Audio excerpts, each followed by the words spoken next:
Aujourd'hui, je te montre l'importance de l'ouverture des épaules.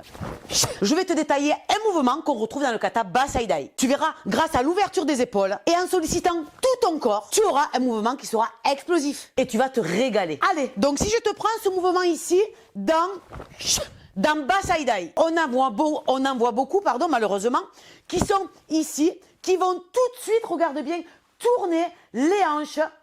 Boum, t'as vu un monobloc. Du coup, qu'est-ce qui se passe? Ils se retrouvent ici comme ça. Là. Ils sont lourds, ils sont lents et en plus, ils se cassent la figure. Donc, je vais te montrer quelques astuces que moi, je pratique et que ma soeur aussi. Et tu verras, tu seras beaucoup plus fit et tu auras plus de dynamique et tu auras plus de technique. Alors, souvent, les gens, regarde qu'est-ce qu'ils font. On est ici, d'accord? On a ce bras qui gêne.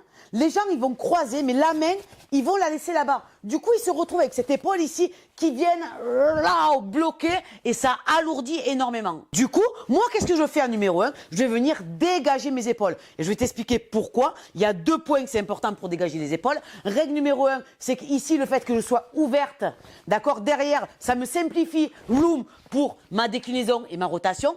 Et règle numéro 2, je vais te le montrer dans 30 secondes, c'est qu'ici, ce bras va me servir vraiment d'élan. Et si je vais chercher un petit peu plus loin, regarde bien, quand on est ici, règle numéro 1, donc c'est 1, boum, comme ma Mawaté, très simple. Règle numéro 2, au lieu de venir tendre le bras et de l'ouvrir de manière, on va dire tendue, d'accord, 2 membres ici, c'est lourd et c'est lent à déplacer. Du coup, qu'est-ce que je fais moi avec ma soeur? C'est règle numéro 1, je vais en premier tirer le coude et ensuite, boum, l'avant-bras. Tu vois qu'en fait, je le fais en 2 sections ici. Du coup, j'ai un mouvement qui sera beaucoup plus fluide, d'accord, que de faire là-haut. Du coup, si je te décompose le mouvement étape par étape, règle numéro 1, je viens croiser ma jambe vers l'arrière. Règle numéro 2, je viens tirer mes coudes, d'accord, ici, là, comme ceci. Et c'est important que tu regardes bien que mon bidou, regarde bien mon bidou, est toujours de l'autre côté. À aucun moment, j'ai déjà tourné mes hanches. Et c'est là où ça devient intéressant, que le fait que le bidou soit complètement là-bas et mes hanches, mes épaules complètement tournées, je vais pouvoir faire ce qu'on appelle une déclinaison. Si je vais venir ancrer mon talon dans le sol, ce qui va me faire tendre mon genou, la tension du genou va m'envoyer mes hanches et le fait qu'on ait le bras tiré et les épaules ici, regarde bien, je vais tirer mon équité de manière à optimiser là, le pivot au niveau de mes épaules. Je vais te le montrer dos à toi. Donc, on est ici. Règle numéro 1, c'est 1. Règle numéro 2, je décline. D'accord? J'envoie mes genoux, mes hanches et je viens tirer l'équité. Et je viens m'asseoir. Alors, bien évidemment qu'on ne s'arrêtera pas, d'accord? Dans le laps de temps du kata, bien évidemment, on ne fera pas 1 et 2, d'accord? Le mouvement est trop assuré. Mais dès que tu auras la sensation du pied dans le sol, à peine tu auras, tac, tout de suite, tu vas commencer à faire ta déclinaison. Ça, il faut que tu le comprennes. Je vais te montrer le mouvement un petit peu plus fluide. Donc, on est ici, ça fait plutôt du genre comme ça. Je te le montre dos à la caméra, comme ça je vais atterrir de face à toi. Ça fait plutôt ça. Bien évidemment que tu t'en rends pas compte si je te le dis pas. Mais en fait, je suis passée par toutes ces étapes. Règle numéro 1, je croise, je tire mon coude vers l'arrière, je crée de l'élan.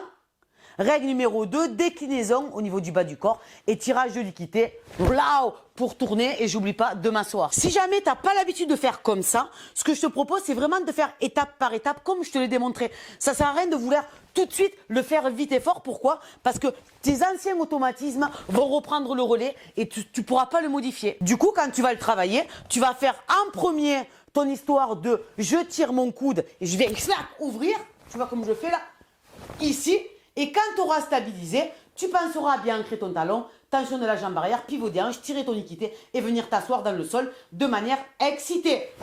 Tu vois, c'est pas compliqué, mais il faut le faire. Là, je t'ai montré un mouvement parmi tant d'autres qui existent dans Basaidai. Mais imagine que tu optimises le shuto, le jakutsuki, le kokutsu, le coup de pied. T'imagines que tout un kata qui est travaillé, qui est optimisé, qui est détaillé, franchement, ça claque. Et si tu vas par là, le fait de détailler tes mouvements dans ton kata, ça va t'aider quand tu fais des kions. Si tu es intéressé d'aller un petit peu plus loin dans ta pratique, je te propose, avec ma soeur, on a créé diverses formations qui sont hyper détaillées, qui sont hyper vraiment chiadées. Ça vaut le coup, je te mets le lien sous le descriptif.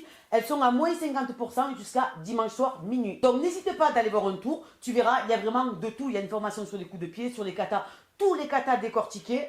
Il y a une formation sur les techniques de base, il y a une formation sur les déplacements. Enfin bref, tu verras que tu as vraiment un panel de choix vraiment pour optimiser ton karaté et pour aller vraiment plus loin dans ta pratique. Sur ces mots, j'attends que tu mettes en pratique tout ce que je viens de te dire dans cette vidéo et je te dis à une prochaine fois pour une prochaine vidéo. Gros bisous, bye bye.